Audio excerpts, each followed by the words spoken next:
एक बार बुद्ध एक गांव से गुजर रहे थे, लेकिन उस गांव में लोगों के बीच गौतम बुद्ध को लेकर गलत धारणा थी, जिस कारण वो बुद्ध को अपना दुश्मन मानते थे।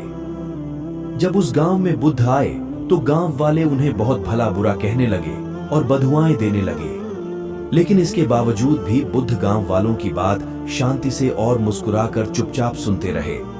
गांव वालों ने देखा कि उनकी बातों का बुद्ध पर कोई असर नहीं हो रहा है और वे विनम्रता से उनकी बातें सुन रहे हैं। गांव वाले जब बोलते बोलते थक गए तो आखिर में बुद्ध ने कहा कि यदि आप सभी की बातें समाप्त हो गई हो तो मैं अब प्रस्थान करूं।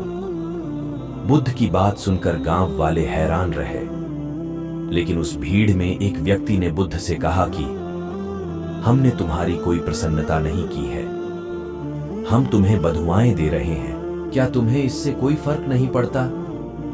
बुद्ध मुस्कुराते हुए बोले, जाओ, मैं आपकी गालियां या बद्दुओं को लेता ही नहीं। आपके द्वारा दी गई गालियों से भला मेरा क्या होगा?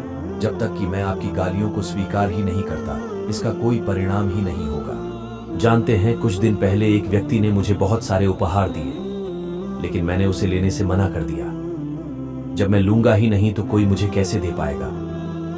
बुद्ध ने पूछा, बताइए, अगर मैंने उपहार नहीं लिया तो उपहार देने वाले व्यक्ति ने क्या किया होगा? भीड़डाच में से किसी ने कहा, व्यक्ति ने अपने उपहार को अपने पास रख लिया होगा। बुद्ध ने कहा, मुझे आप सब पर इसलिए दया आती है क्योंकि मैं आपकी इन गालियों को लेने में असमर्थ हूं और आपकी ये गालियां आपके पास ही रह जाएगी। सीख। भगवान गौतम बुद्ध के जीवन से जुड़ी इस कहानी से यह सीख मिलती है कि हम अक्सर अपने दुखों का कारण दूसरों को समझते हैं, लेकिन असल में यह हम पर ही निर्भर करता है कि हम वास्तव में क्या लेना चाहते हैं, खुशी या गम, उदासी या मुस्कान। यकीन मानिए, ये छोटी सी कहानी जीवन में एक बड़ा बदलाव ला सकती है।